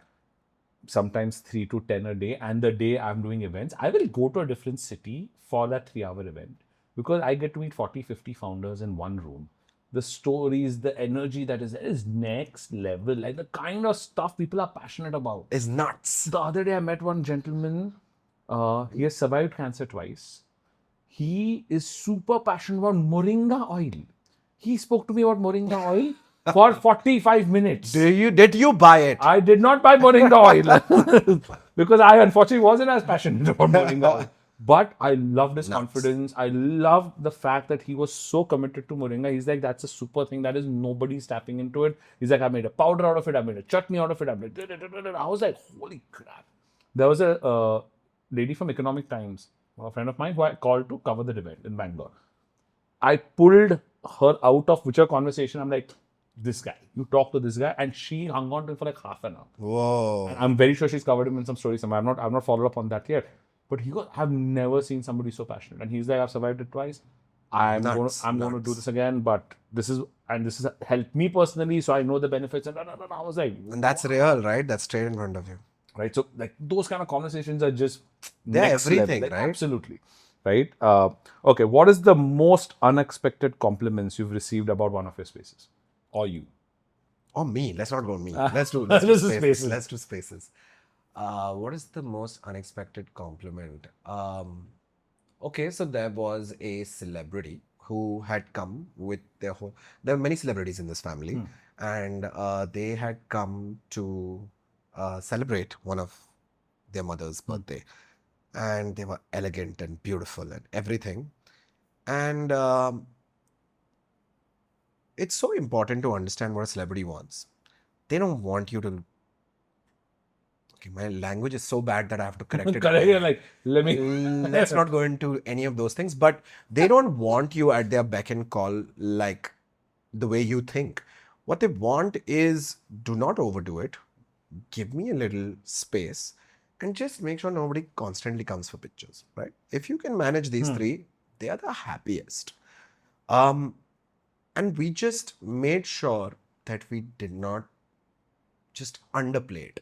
So what I do is I have two, three Goan members in my team.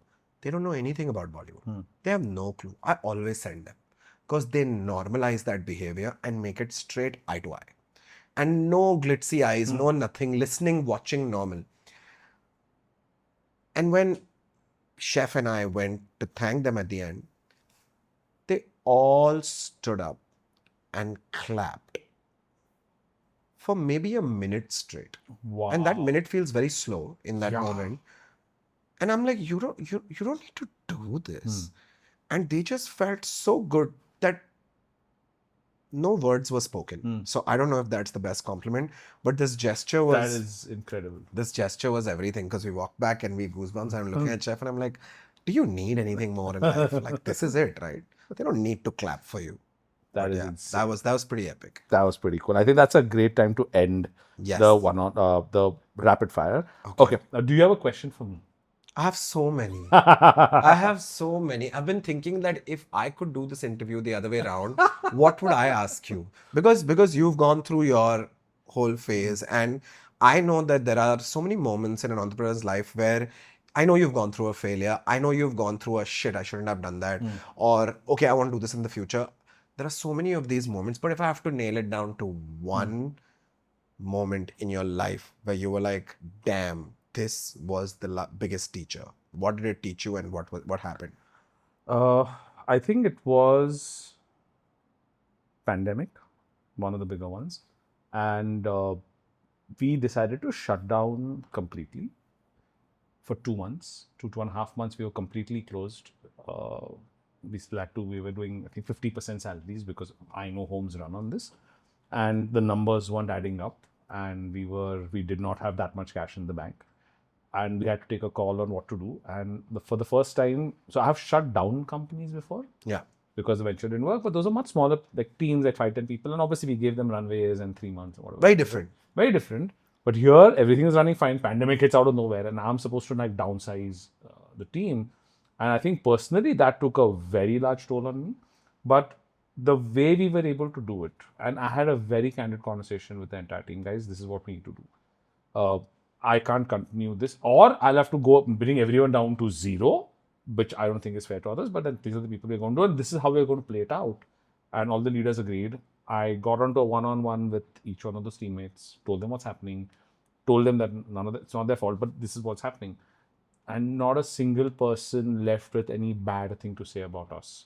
And the beauty and the thing that I'm really proud of is almost 60 to 70% of people who are let go were rehired back in 6 months. And they're still with us, no bad feelings about what happened because we are very transparent in what we did. Yeah. It did take a toll. Yeah. After a long time, it took a personal toll because it wasn't easy to do. Because I also know what else was happening and what if they don't get a job. And Correct. That's and they were probably not going to get one in that. Yeah, and you're giving them some runway, but shit, what did they run with the runway? Yeah, that played on my head for a long time. Because you value everything that is, and you did everything against those values, right? Like So that's what I had to, and so that played for a long time, and that was one of the harder decisions that I had to take. But then sometimes, again, one of my mentors taught me, they're like, you're not the founder or the CEO to take easy decisions. It is your job to take the hard decisions. So maybe a junior, maybe somebody else wouldn't have taken it. Maybe they would have. Have you taken a wrong hard decision? Yes, multiple times. And many a times it's actually been tolerating toxic people in the company because they're bringing in revenue. Whoa. My biggest wrong decision was allowing one of my star salespeople to continue doing what they're doing, which was completely demoralizing Oh the my team. God. I have many follow-up questions. Am I allowed? Am I allowed? Because I need to know this. Yes. Okay, cool. Please go on. So, and I allowed that behavior because I was like, oh, we need the sales. And then then after it took me, I fired that person a year too late. But in that year, that person devalued at least like 6, 7, 8 team members. And that guilt plays on my head. Once I removed that person, each and every one of those team members flourished into beautiful leaders. And it didn't matter. It didn't matter. It was just It your was just me blockage. saying, oh, this person's important, they're doing great sales, but they were just a toxic team member for the rest of their team. To the customer, they were amazing. To other team members, they were amazing. But as a leader, Yeah. they were a shit leader. And Like as a devious person that you know does not align with your goal but brings you the revenue, where do you draw they were not aligned with the core values. They were not aligning with culture. They kept devaluing their own team members. Like, oh, any mistake, oh, this one did it, that one did it. And people are crying. But And there goes your culture for a toss. Completely. And the fun part was, but none of those guys left. I was like, why didn't you leave? Because they're here for the larger good, yeah. We are like, we loved what the company, and before this person came in, we were happy.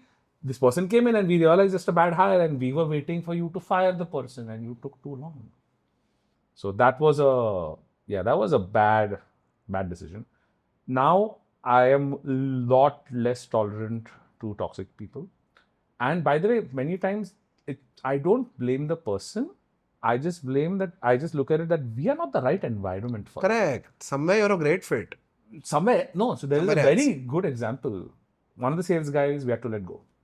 He was doing 30% of target or whatever. 6 months ke baad, we had to let go. We have let go multiple people that way. He goes and he joins a ed tech company, which I don't want to name, because I don't want a legal notice slapped on me. And 6 months later, he gets promoted. And he calls me and he tells me, oh, boss, I've become a manager here. I'm like, wow, man, that's awesome. Like, that's so cool. And when he called me first, I was like, oh, shit, maybe some PF ka some work is not done. Something my team screwed up, because one of the Senior position? No, middle. And He calls me and he tells me this, and I'm like, that's awesome. And he's like, you know why I didn't grow at Equinox? I said, why? you know why I didn't do it? Didn't do well at Equinox. I said, why? He's like, nobody abused me. I was like, that's like the weirdest thing somebody has told me. I'm like, what do you mean? Negative reinforcement. He's like, in this place, every morning, my boss, my full family, go. I was like, what do you, I'm like, there's no chance in hell. Like, forget. Like you want that. He's like, that is what pushed me.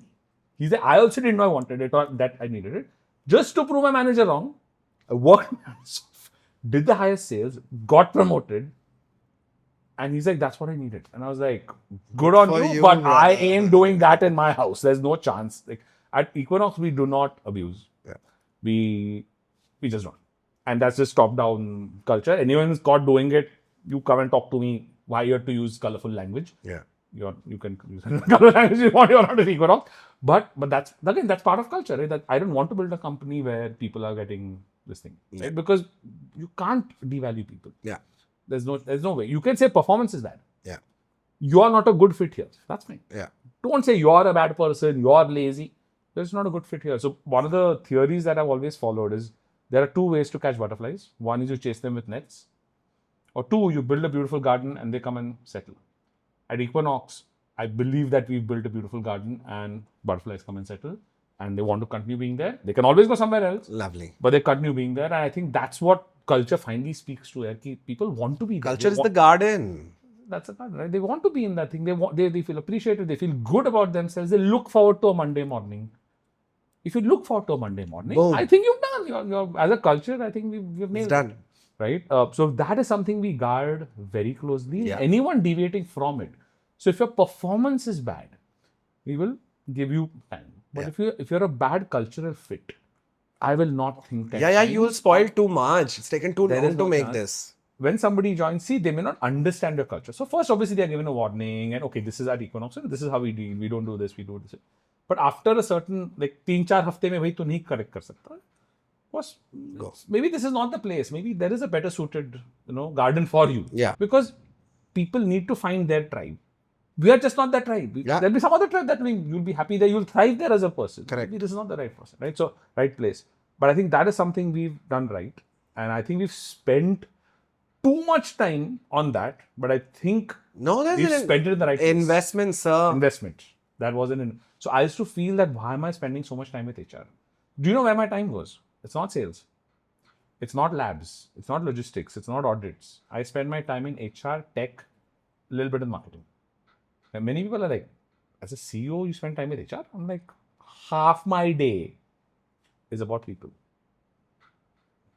Is about tech. Why tech? Processes. Because as a lab, you want to scale, Yes, that's yes, process yes, centric. yes. I can't have my lab people experimenting on how do you test for E. coli because SOPs, and we have to follow them.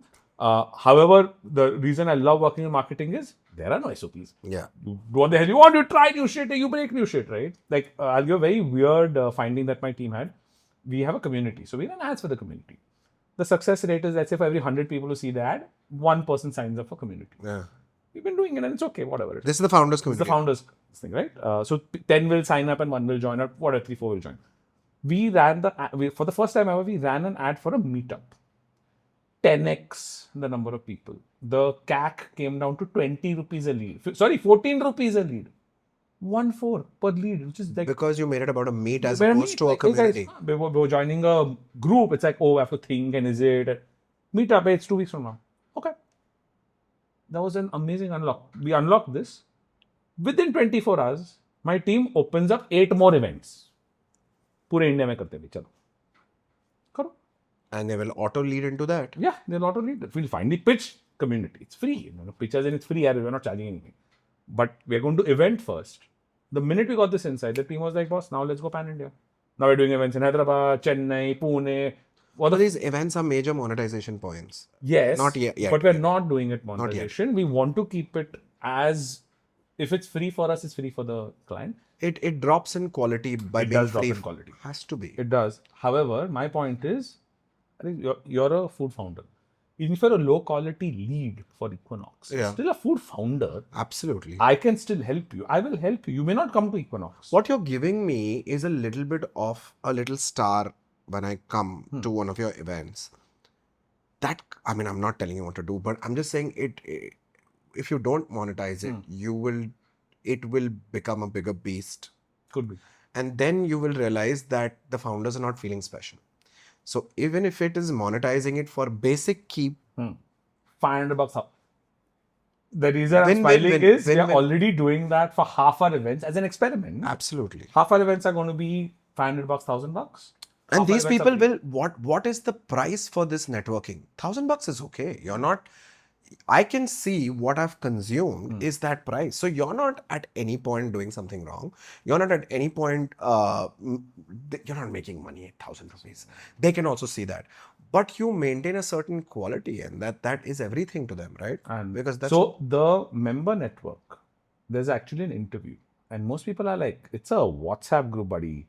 I'm like, there's an interview. Who takes it? I have a team. Self-questionnaire or? No, questionnaire, phone, both. And we will validate your LinkedIn, we'll validate your Instagram to make sure you're a founder, not a supplier of coffee machines to a... You have to be selling coffee beans or a coffee... I mean, you have to sell coffee. Why are you laughing? Yesterday we got that I'm 16 years old and I don't need you. I don't need you. Okay, that's awesome. Different altogether experience. Fantastic. That's kudos. I mean, I think you already achieved that they don't need us anymore. Like, that's awesome. But my point is, again, people go through an interview and people are like, now we see why you did it, because the kind of quality people you have now inside is better. Not entrepreneurs. You start. I want to start. Okay, great. Here are some free resources. You have a free consulting we give you. You can't be otherwise what a waste of time, right? If it's not the right fit. Exactly. But today, more than about 18,000 people have applied, 7,000 have gotten it, 7,500 have gotten it. And so we maintained a certain level. The reason for me to do events for free was the fact that I don't want people to think whether to spend the money or not. Give them a great experience. So next time if I charge, they will not think twice. So it's my logic. So good start. Could be wrong. Good start. For me, it's an experiment. By the way, with 7,500 people, our community is still considered an experiment, is not considered as business as usual. we had me and my head of marketing, Jay, we had a conversation just a couple of days ago saying, I think from 1st April, let's make this business as usual. We're going to hire 3-4 more people. Because it's going to start feeling like a burden. And you can't get there. Because this is where shit is happening. Right? And you're watching it happen in front of you. And so we actually created a monetization model around this. And I'm actually going to validate it with like 40, 50 founders. I'm going to be like, guys, this is how I'm planning to monetize. Because I ended up spending, my original plan was 5 lakhs. Yeah. We've spent 50 lakhs. Yeah. And my CFO is like, boss, what is the ये logic? क्या चल रहा है? Yeah. You're 25, now it's 50. No. This 50 is amped up in the value. There is 2 crores of value in this already. I see it. We have to unlock it. We have to unlock it. But it's very easy. But anyways, so I think in the interest of time, Yes. I'm going to wrap this up with a final question for you. Where do you see Luna 5 years from today? My God, such an Amitabh Bachchan type question. Where do I see it in 5 years from today? Honestly, I don't think that far. I'm an in the moment guy. Where do I see 2 years from now? I see myself growing Lento as a brand because I'm too attached to it. It's too current in my life. And I'm doing many other things. So I don't know where I see Luna. Maybe I see Luna completely sold out. And me out of the situation and not living the rat race. I don't want to have kids. So maybe doing my own thing, right? Like, because this is already too much. It is, as you know, I'm too occupied. I am too a part of it. When will I spend a month of doing volunteer work in Africa? I want to do that. When will that happen? So I don't think 5 years. I think 2 years is the minimum I'm going to grow. I'm going to grow Lento.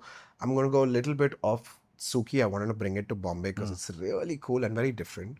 Suki is in Pune? It's in Pune. Okay. And apart from these 2-3 brands, I mean, I'm not getting enough time with my parents and my dog and my wife, and that is a priority. So I better balance and less control. Less control. So that's my 5 years. So I think the biggest takeaway is the lesser the control, the freer you are, and funny enough, the faster you grow. The faster you grow. Right? Nuts. On that note, What a good note to end on. what a note to end on. Thank you so much for taking out the time Thank and you. coming on Breaking the Ceiling. The reason I do this podcast is because I get to dissect people like you, your brains, your thinking process, and it's a huge learning for me, a huge inspiration for me. And anyone who's listening to these podcasts, if they have spent the last how many minutes, hours? Is it coming up on 2 hours? We're coming up on 2 hours. Please tell me this is normal. Everybody is 2 hours. No. You are possibly the second longest podcast. Who's the longest, Dr. AVM? Dr. AVM. Dr. Velumani. Oh, I don't. I'll tell you. Okay. Oh my God. Oh, that's a whole. That's a conversation and how. Oh, but I'm excited. Exactly. Oh, you will be. So if somebody's taken out 1 hour 50 minutes plus to hear this, and if you've learned something new, I think we have done what we're supposed to do. Let's hope so. The idea of this podcast is to inspire other founders, Yeah. food founders and otherwise. Yeah. And it's stories like yours, the lessons that you kind of shared, your shortcomings, your vision, your way of execution. I think every founder who hears conversations like this, and I know I do, it energizes them. Yeah. You learn something, one new thing. Yeah. And if you apply that one new thing in your life, in your business, you will come out stronger and you will land up, sorry for the plug, breaking ceilings. Right? So thanks once again for coming on this show. I really appreciate that.